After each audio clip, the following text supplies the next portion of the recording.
Hello students, welcome to our class. I hope आप लोग सभी लोग अच्छे होंगे, हेल्दी होंगे।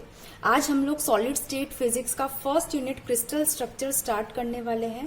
क्रिस्टल स्ट्रक्चर के अंदर आज जो टॉपिक हम लोग कवर करेंगे वो है difference between crystal and non crystal, lattice points. The third topic is basis, fourth topic is crystal structure, fifth one is unit cell and the last one is primitive unit cell.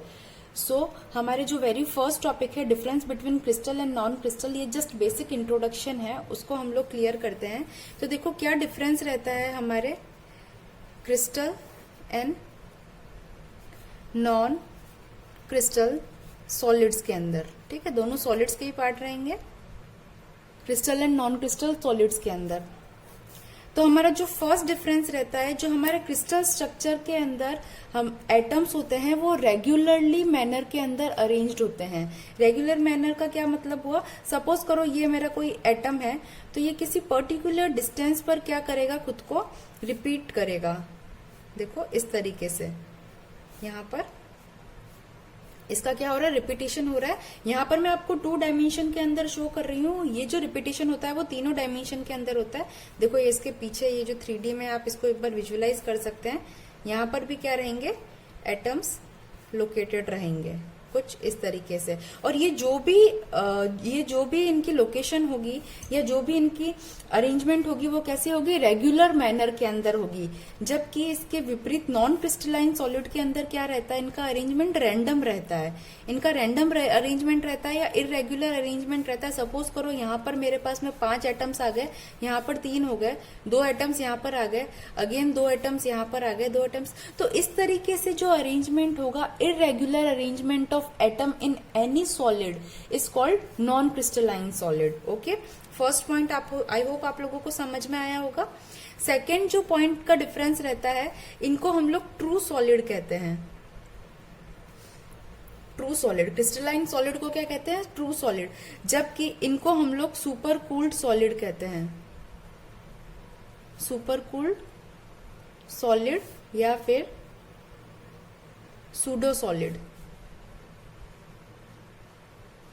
Okay, जो हमारा third difference है वो है melting point का difference. जो third difference है वो है मेल्टिंग पॉइंट का डिफरेंस। मेल्टिंग पॉइंट इनका क्रिस्टलाइन सॉलिड्स का क्या रहता है, डेफिनेट रहता है। Definite melting point.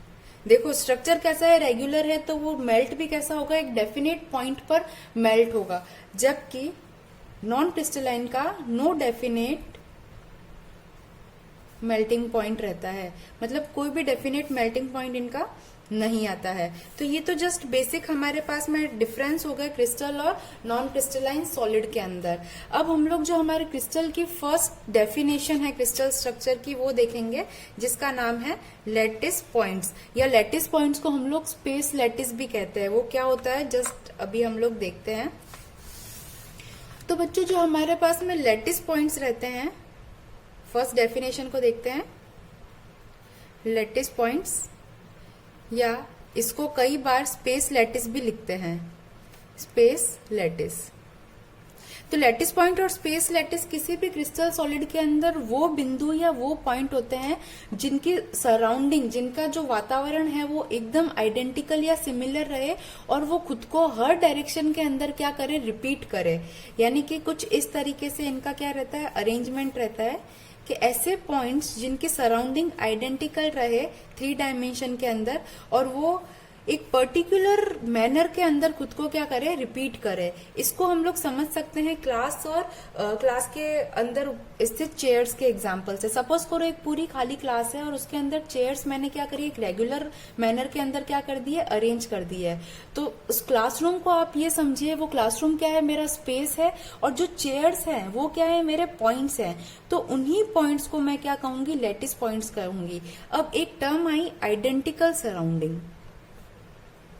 Identical surrounding, इसका क्या मतलब होता है, आइडेंटिकल सराउंडिंग का मतलब रहता है कि अगर मैं इस पॉइंट पर खड़ी हूं तो इस पॉइंट से अगर मैं इस डायरेक्शन के अंदर देखूं, इस डायरेक्शन कोई भी डायरेक्शन के अंदर देखूं तो मुझे जो मेरे सराउंडिंग या मेरे आसपास का जो वातावरण है वो कैसा लगेगा, आइडेंटिकल लगेगा, मतलब एक समान लगेगा।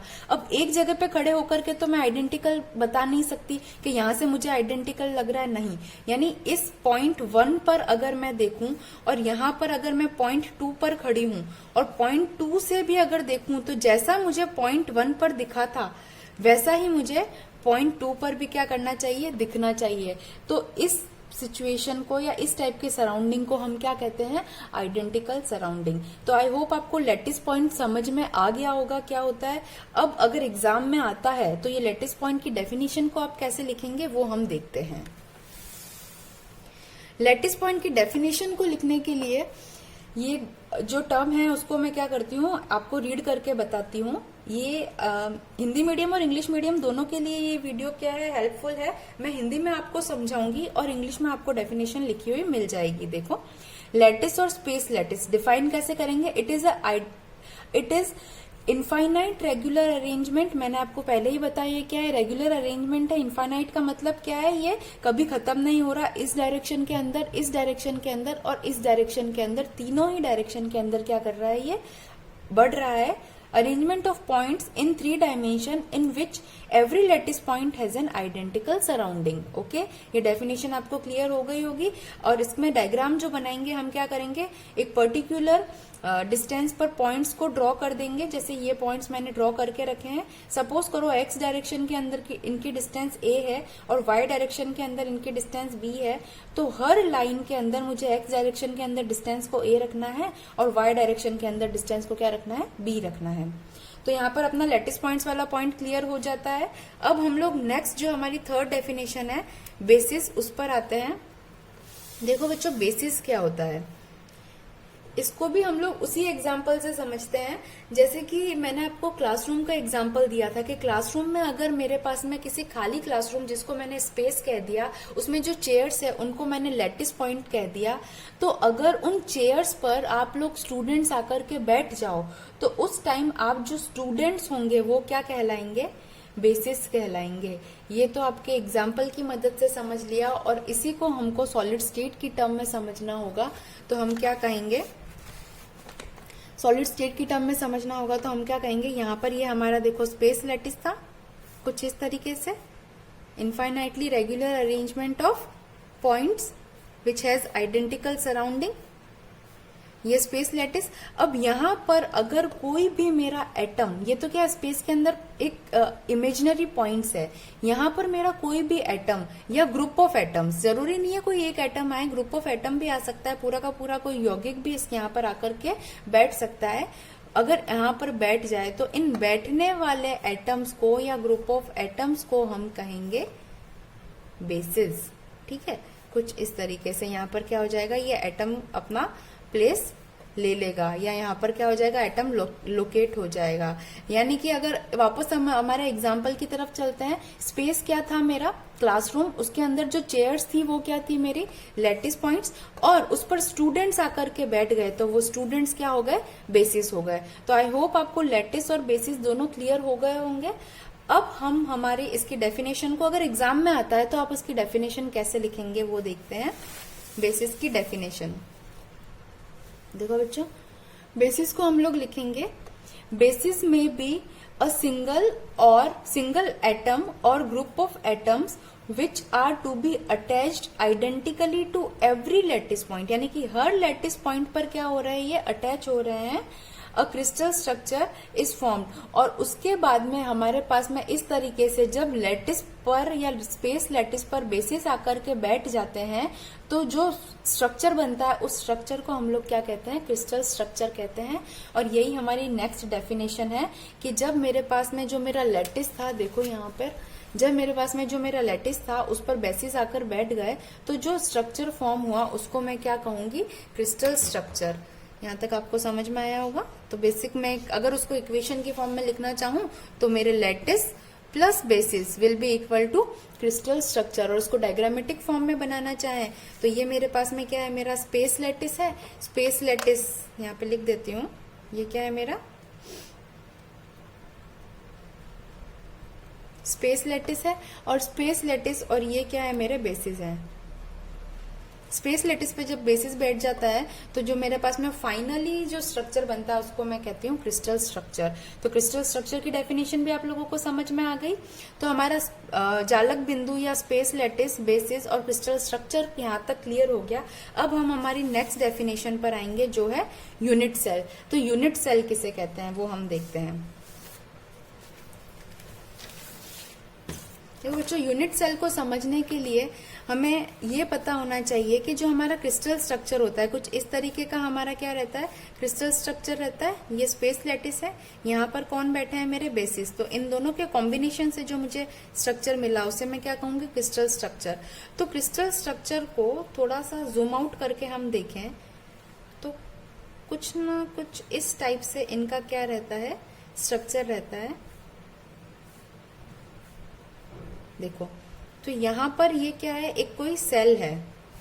देखो सेल हमने बायो में सबने बचपन में पढ़ी है। सेल बेसिकली क्या रहता है, अगर कोशिका, जिसे हम हिंदी में कोशिका कहते हैं, तो कोशिका बेसिकली क्या रहती है मेरे पास में, building block of our body is called cell. यानी कि सेल खुद को रिपीट करके हमारे पूरे बॉडी को क्या करती है, बना देती है।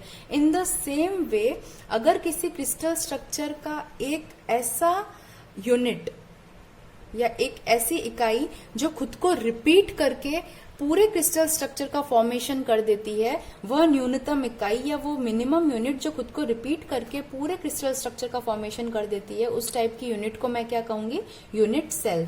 इस टाइप से ये रहती है। देखो ये क्या करेगी, खुद को रिपीट करेगी अगेन कुछ इस तरीके से। तो मेरे पास में ये देखो एक नई यूनिट बन गई। इसी तरीके से ये इधर भी क्या करेगी, रिपीट करेगी वापस। तो ये मेरे पास में क्या बन गई, 3 यूनिट सेल बन गई। और अगेन ये पीछे की तरफ भी क्या करेगी, रिपीट करेगी खुद को, है ना। तो इस तरीके से क्या होगी, मेरे पास में टोटल क्रिस्टल स्ट्रक्चर का फॉर्मेशन हो जाएगा। और ये जो सेल है जो रिपीट हुई है उसको मैं क्या कहूंगी, यूनिट सेल। यहाँ तक आप लोगों को समझ में आ गया। तो अब हम लोग यूनिट सेल की डेफिनेशन को देखते हैं कि यूनिट सेल को डिफाइन कैसे करेंगे। इसकी डेफिनेशन के लिए हम पढ़ते हैं, it is a geometric pattern. Geometric pattern को हिंदी में कहेंगे हम लोग ज्यामितीय संरचना।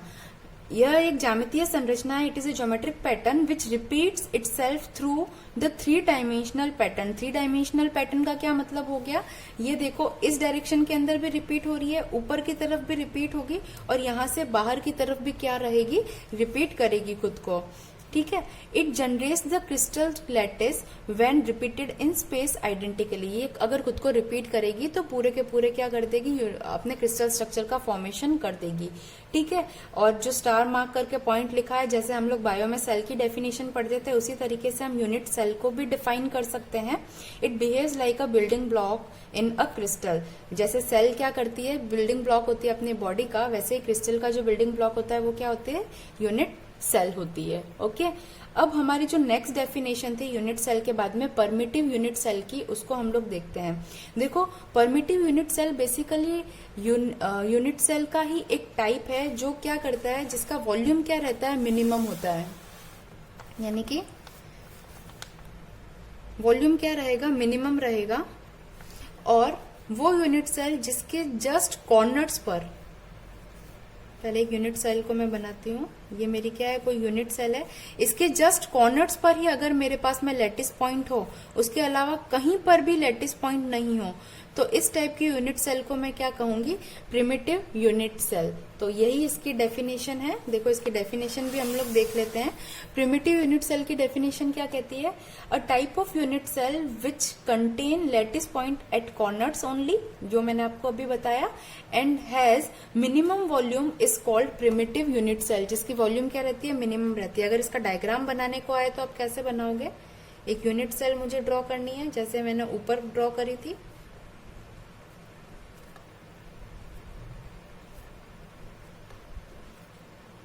और इसके कॉर्नर्स पर मुझे क्या बनाना है, लैटिस पॉइंट्स या जालक बिंदु का निर्माण करना है। और इसका वॉल्यूम क्या रहेगा, मिनिमम रहेगा।